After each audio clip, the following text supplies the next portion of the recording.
आपका अपने YouTube channel जेके गोल point India पर। सो गाइस, जैसा कि आप जानते हो मैं आपके लिए ट्रिकी वीडियो लाता रहा हूं, लेकिन आज ट्रिकी वीडियो नहीं, क्योंकि मैं आपको क्लास 10th एनसीईआरटी मैथ अध्याय फर्स्ट पढ़ने वास्तविक संख्या स्टार्ट कराने जा रहा हूं। सो गाइस, बने रहिए।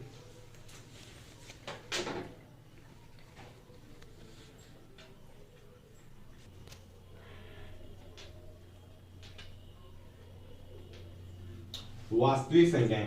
सो गाइस, चैप्टर स्टार्ट करने से पहले आपको बेसिक नॉलेज होना बहुत जरूरी है। तो बेसिक नॉलेज के लिए मैं आपको कुछ करा रहा हूं, तो इधर देखना ये क्या करा रहा हूं।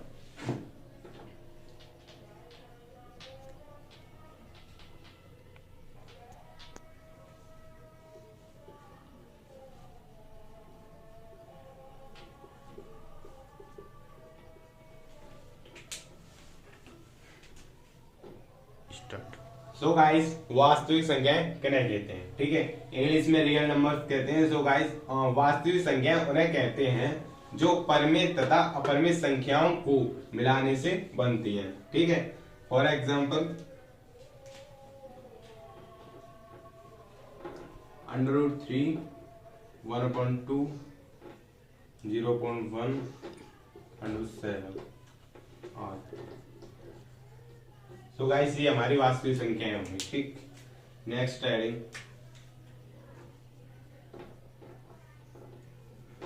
परिमेय संख्या। परिमेय संख्या किन्हें कहते हैं?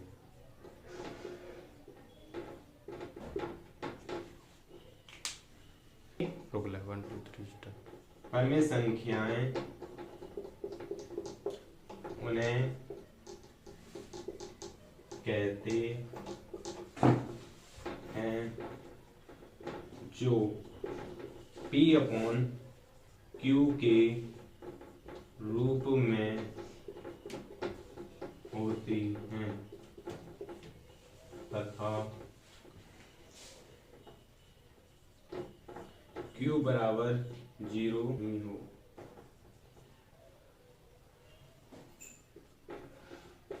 तो गाइस, परिमेय संख्या उन्हें कहते हैं जो P/Q के रूप में होती हैं तथा Q बराबर 0 नहीं हो, ठीक है। हम एग्जांपल लेते हैं। यहाँ पर एग्जांपल दिया हुआ है 1/2, 3/2, √25। अगर इस √25 का हम वर्गमूल करेंगे तो 5 आएगा, है ना। तो ये एक परिमेय संख्या होगी। और 7/1, ठीक, और 0.1 ये परिमेय संख्या होगी। 1/0 ये एक परिमेय संख्या नहीं होगी, ये गलत है, ये परिमेय संख्या होगी, ठीक है। नेक्स्ट हेडिंग देखते हैं।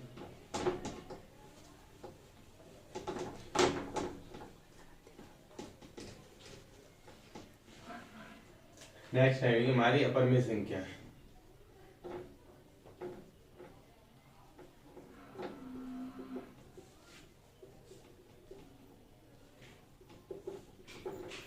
अपरिमेय संख्या किन्हें कहते हैं?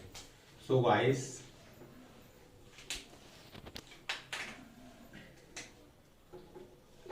परिमेय संख्याएं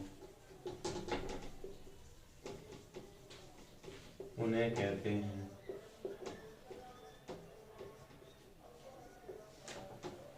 जो P/Q के रूप में ना हो। सो गाइस, अपरिमेय संख्याएं उन्हें कहते हैं जो P/Q के रूप में ना हो। जस्ट उसका अपोजिट है परिमेय का अपोजिट। फॉर एग्जांपल देखिए, यहाँ पर एग्जांपल क्या है, √3, √7, 1/0, इसका डिवाइड करेंगे अपरिमेय ही होगा, और 5। सो गाइस, ये हमारी अपरिमेय संख्या होंगी। नेक्स्ट हेडिंग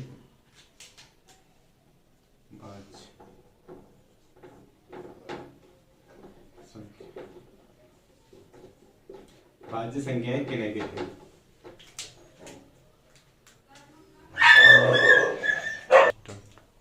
सो गाइस भाज्य संख्याएं किन्हें कहते हैं? भाज्य संख्याएं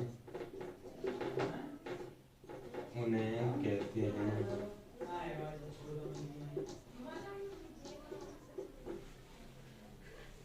जिनके गुणनखंड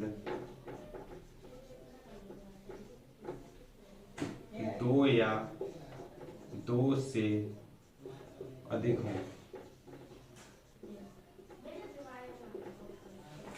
तो गाइस भाज्य संख्याएं उन्हें कहते हैं जिनके गुणनखंड दो या दो से अधिक हों। और एग्जाम्पल देखते हैं। यहाँ पर एग्जाम्पल दिया हुआ है, मैंने अभी भाज्य संख्या बताया था। तो एग्जाम्पल में सपोज दैट 4 लिया, 4 की फैक्टर कर लेंगे, 2 दूनी 4, 2 एकम 2। मैंने यहाँ पर बताया था आपको उसके जो गुणनखंड, हमने यहाँ पर गुणनखंड किए हैं। तो 4 के 2 इंटू 2, 2 गुणा 2, 2 हो गए। तो गुणनखंड 2 हो या 2 से अधिक हो, तो यहाँ पर 2 हुए हैं गुणनखंड, तो ये एक भाज्य संख्या है। ऐसे ही यहाँ पर लेते हैं 10 दिया, ठीक है, 2 5 10, 5 एकम 5, और तो 10 के फैक्टर 2 इंटू 5, तो इसके भी फैक्टर 2 हैं। तो ये भी एक भाज्य संख्या होगी। ऐसे हम 5 दिया, 5 के फैक्टर किए, 5 का लेकिन एक फैक्टर है। तो हमने इसका जो गुणनखंड है मैंने बताया 2 हो या 2 से अधिक हो, लेकिन ये 1 है, तो ये हमारी भाज्य संख्या नहीं होगी। ये ठीक है, ये ठीक है। सो गाइस आगे देखते हैं अभाज्य संख्या। अभाज्य संख्याएं किन्हें कहते हैं?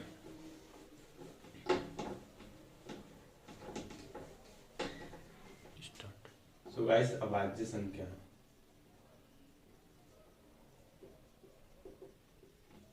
अभाज्य संख्याएं किन्हें कहते हैं?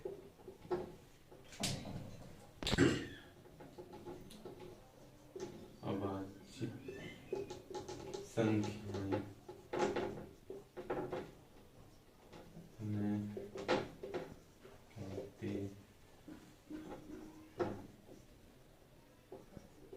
जिनकी गुणनखंड 2 से कम हो। सो गाइस अभाज्य संख्या उन्हें कहते हैं जिनके गुणनखंड 2 से कम हो। सो गाइस फॉर एग्जांपल यहाँ पे एग्जांपल लेते हैं। हमने 3 लिया, इसके गुणनखंड करने तो 3 मिनट, तो इसके 3 के गुणनखंड 1 हुआ। तो मैंने बताया था अभाज्य संख्या उन्हें कहते हैं जिनके गुणनखंड 2 से कम हो। तो 2 से कम में 1 है, तो ये एक अभाज्य संख्या होगा।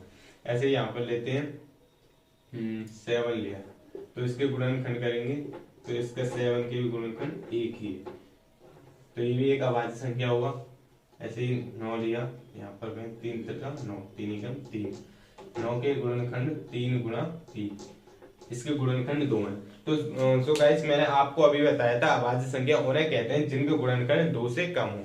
लेकिन यहाँ पर क्या देख रहे हो आप, 9 के जो गुणनखंड है वो 2 हैं, ठीक है। तो ये 1 से ज्यादा है, तो ये एक अभाज्य संख्या नहीं होगा, ठीक है। ये भाज्य संख्या अभाज्य संख्या है, ये अभाज्य संख्या नहीं होगी, ये भाज्य संख्या, ठीक है। तो आगे देखते हैं।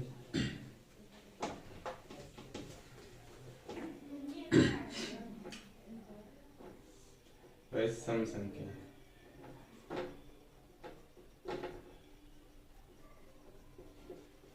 सम संख्याएं किन्हें कहते हैं? सो गाइस सम संख्या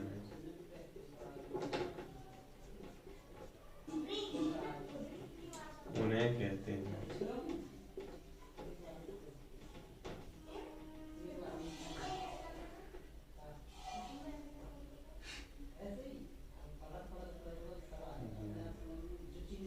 जिन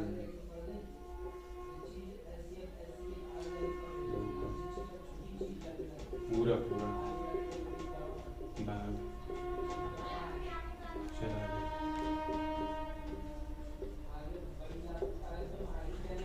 सो गाइस सम संख्याएं, सम संख्याएं उन्हें कहते हैं जिनमें दो का पूरा पूरा भाग चला जाए। फॉर एग्जाम्पल देखते हैं यहाँ पर, अगर 10 लिया 28, तो सबसे पहले हम 10 लेते हैं, इसमें डिवाइड, दो का डिवाइड करेंगे, 2 10, ठीक है।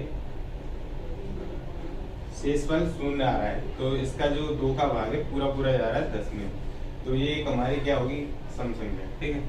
ऐसे यहाँ पर ये लेते हैं, 2 चौक 8, ये भी हमारी सम संख्या होगी, ठीक है, 8।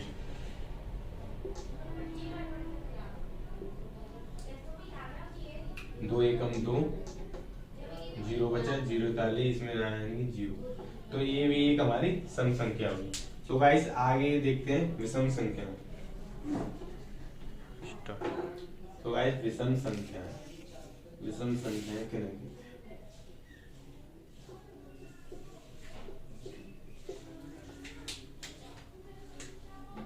विषम संख्या उन्हें कहते हैं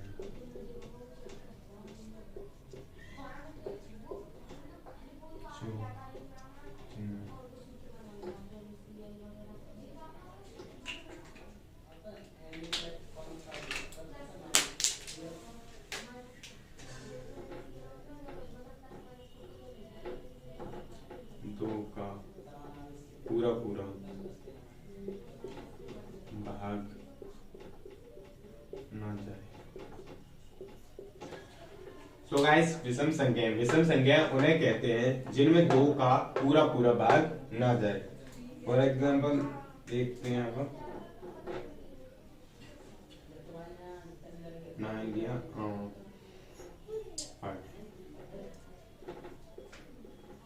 2 चौक 8, शेषफल 1 बचा। उसमें हमने अभी देखा था जो सम संख्या थी उसमें पूरा पूरा भाग जा रहा था 2 का, लेकिन इसमें क्या हो रहा है, जब हम 2 का डिवाइड 9 में कर रहे हैं तो शेषफल 1 बच रहा और उसमें शेषफल 0 बच रहा था, इसलिए इसमें पूरा जा रहा था, इसमें सम संख्या थी वो, और इसमें शेषफल 1 बच रहा है, तो इसलिए ये विषम संख्या होगी, ठीक है। ऐसे 5 इसमें भी करेंगे, 2 दूनी 4, शेषफल 1 बच रहा है, तो इसलिए ये भी एक हमारी विषम संख्या होगी। तो गाइस मैं आपके लिए इतनी मेहनत करता हूं, तो आप मेरी वीडियो को ज्यादा से ज्यादा लाइक करें, शेयर करें, और कोई दिक्कत हो तो कमेंट करके बताएं। अब देखते हैं प्राकृतिक संख्या, नेचुरल नंबर्स। प्राकृतिक संख्या, प्राकृतिक संख्याएं किन्हें कहते हैं? तो गाइस प्राकृतिक संख्याएं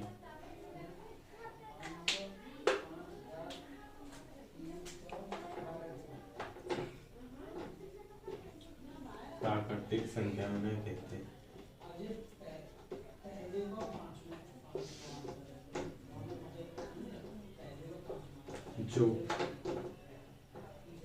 1 से लेकर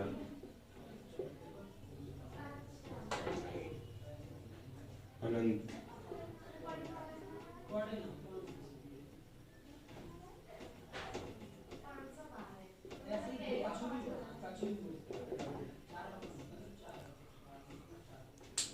तो गाइस प्राकृतिक संख्या उन्हें कहते हैं जो 1 से लेकर अनंत तक होती हैं, ठीक है। जो अनंत का साइन होता है वो ये होता है, मतलब 1 से स्टार्ट हो अनंत है, जो हमें मालूम ना हो। ऐसे उदाहरण एग्जांपल देखो, 1 2 3 4 दैट इज 5, ठीक है। प्राकृतिक संख्या हो गया।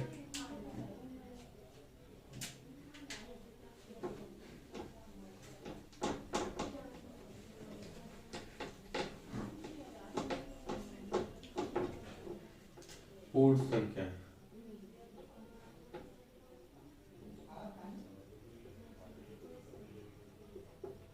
पूर्ण संख्या किन्हें कहते हैं? तो गाइस पूर्ण संख्या उन्हें कहते हैं जो 0 से लेकर अनंत अनंत या अनगिनत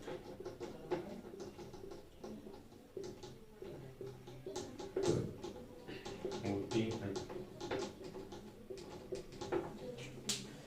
तो गाइस पूर्ण संख्याएं उन्हें कहते हैं जो 0 से लेकर, कहने का मतलब 0 से स्टार्ट होनी चाहिए, 0 से लेकर अनंत या अनगिनत, दोनों नाम है, कोई भी कर सकते हो, अनंत कह लो या अनगिनत। और साइन मैंने अभी बताया था, साइन सेम ही होता है ना, अनगिनत तक होती है। जैसे एग्जांपल लेते हैं यहाँ पर 0 1 2 3 डॉट डॉट।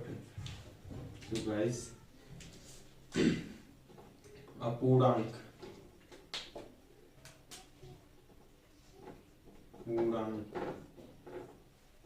संख्या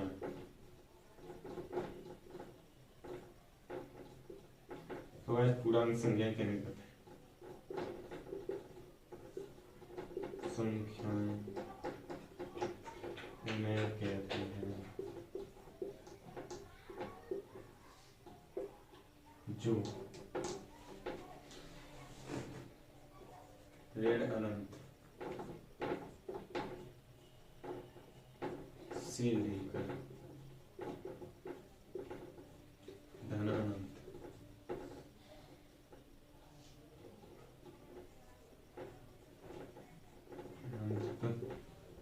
तक होती है।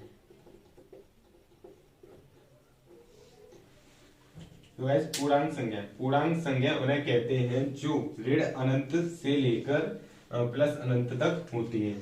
फॉर एग्जाम्पल देखते हैं,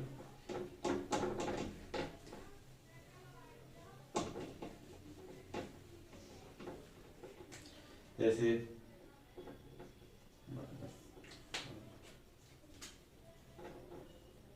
इनफाइनाइट -1 ले लो, 0 1 2, ठीक है, इनफाइनाइट प्लस। पूर्णांक संख्या उन्हें कहते हैं जो माइनस अनंत से लेकर 0 सहित 0 भी शामिल होगा, 0 सहित धन अनंत तक होती है, ठीक।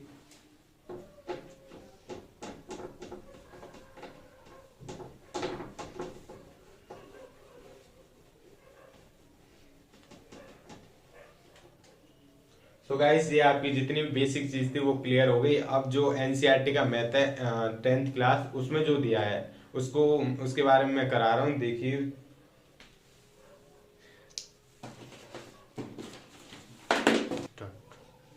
यूक्लिड विभाजन प्रमेय का किसे कहते हैं? यूक्लिड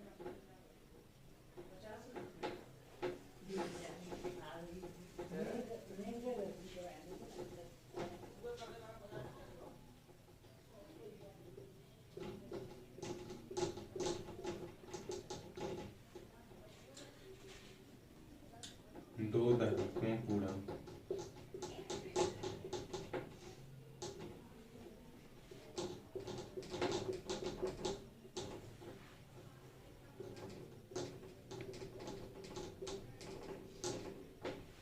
ए और बी दिए रहने पर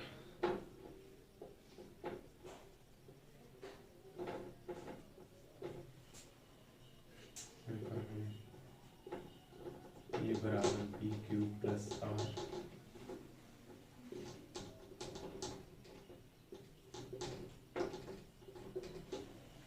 संतुष्ट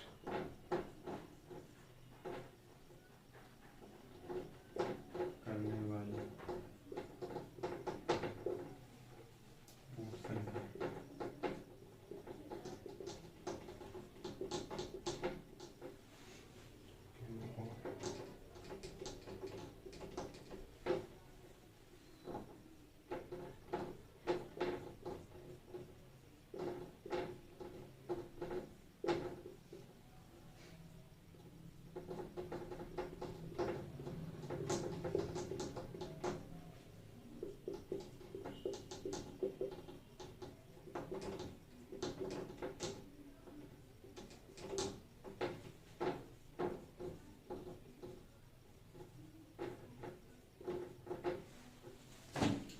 गाइस यूक्लिड विभाजन प्रमेय, यूक्लिड विभाजन प्रमेय किसे कहते हैं? दो धनात्मक पूर्णांक a और b दिए रहने पर हम a बराबर B Q plus R comma 0 less than equal to R b को संतुष्ट करने वाली पूर्ण संख्याएं q और r ज्ञात कर सकते हैं, अर्थात ऐसी संख्याओं का अस्तित्व है।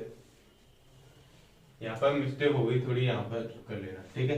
जो r है वो उससे कम है b से। तो एग्जांपल लेते हैं इससे रिलेटेड।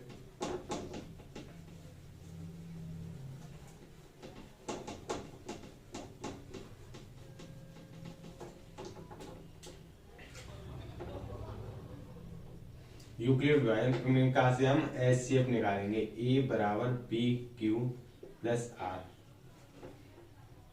यूक्लिड विभाजन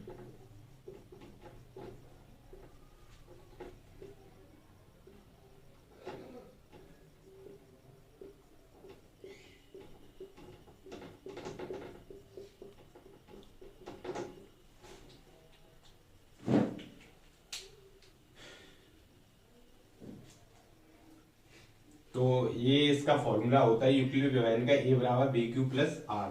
फॉर एग्जाम्पल लेते हैं, सपोज दैट 10 लिया, इसमें 2 का डिवाइड करना है, ठीक है। तो 2 का डिवाइड 10 में, 2 पर 10, शेष पर 0 है। कहने का मतलब ये है जब तक शेष पर हमारा शून्य ना आ जाए जब तक हम भाग करते रहते हैं, ठीक है। तो यहाँ पर हमने डिवाइड इसमें भाग किया, शेष पर शून्य आ गया, तो यहाँ तक क्लियर हो गया। आई मीन जब तक शून्य ना आए, जब तक डिवाइड करना है और शून्य आ जाए तो क्लियर हो जाएगा, मतलब पूरा हो गया, ठीक है। तो यहाँ पर ये ए होती है और ये बी होता है और ये क्यू होता है, ये आर। ए बराबर बी क्यू प्लस आर, तो ए बराबर बी क्यू प्लस आर, तो इसे कहते हैं भाज्य, बराबर इसे कहते हैं भाजक, इसे कहते हैं भागफल और इसे कहते हैं शेषफल। तो गाइस मैंने बता दिया, ये जो भाज्य है इसको ए से डिनोट करते हैं और जो भाजक है इसे बी से डिनोट करते हैं और जो भागफल है इसे क्यू से डिनोट करते हैं और जो शेषफल है इसे आर से डिनोट करता है। तो ऐसी कंडीशन आगे बनने वाली है, तो मैं आपको एक एग्जांपल और लेता हूं जो आपको पुट करके बताऊंगा और उससे एचसीएफ निकालेंगे।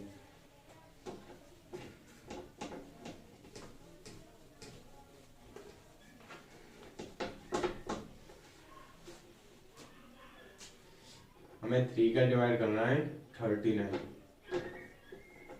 3 का भाग इसमें देना है, ठीक है। और यूक्लिड विभाजन प्रमेय का प्रयोग करना है। 3 एकम 3, 0 पहले 3 त्रिका 9।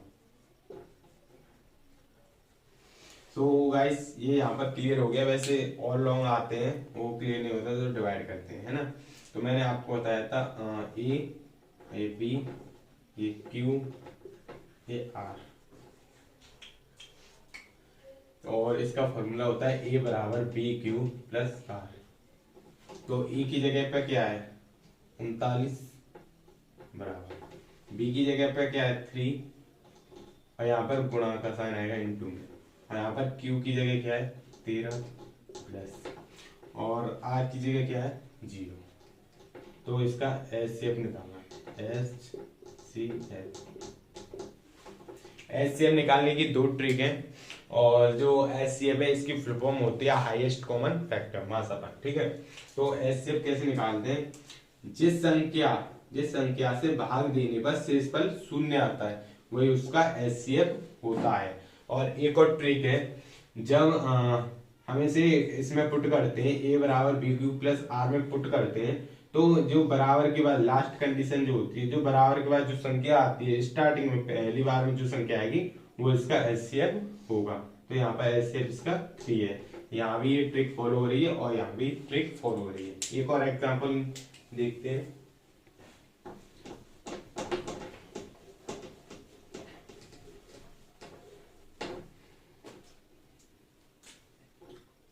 टू का डिवाइड करना है हमें 29, ठीक है। दो का भाग करेंगे 20, दो एकम दो, जीरो बचा और कैलरी 9 का, दो चौक 8, एक बचा।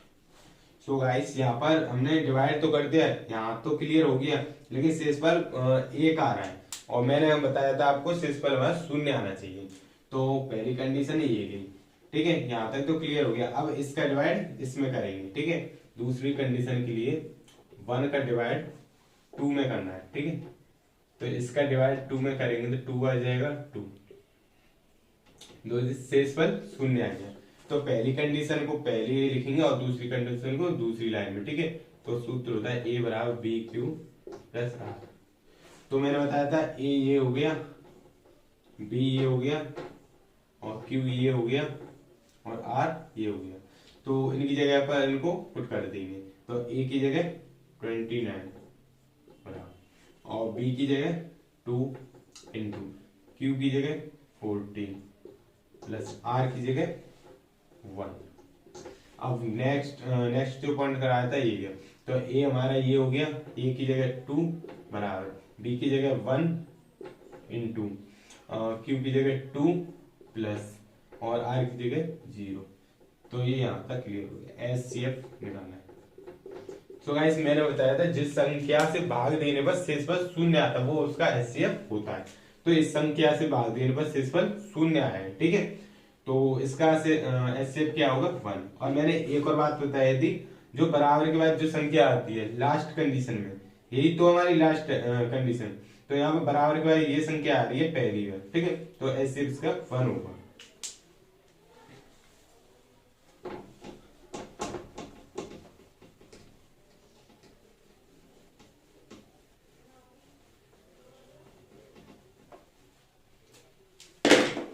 तो गाइस ये यहाँ पर जितना भी कराना था स्टार्टिंग का मैंने आपको करा दिया है, ठीक है।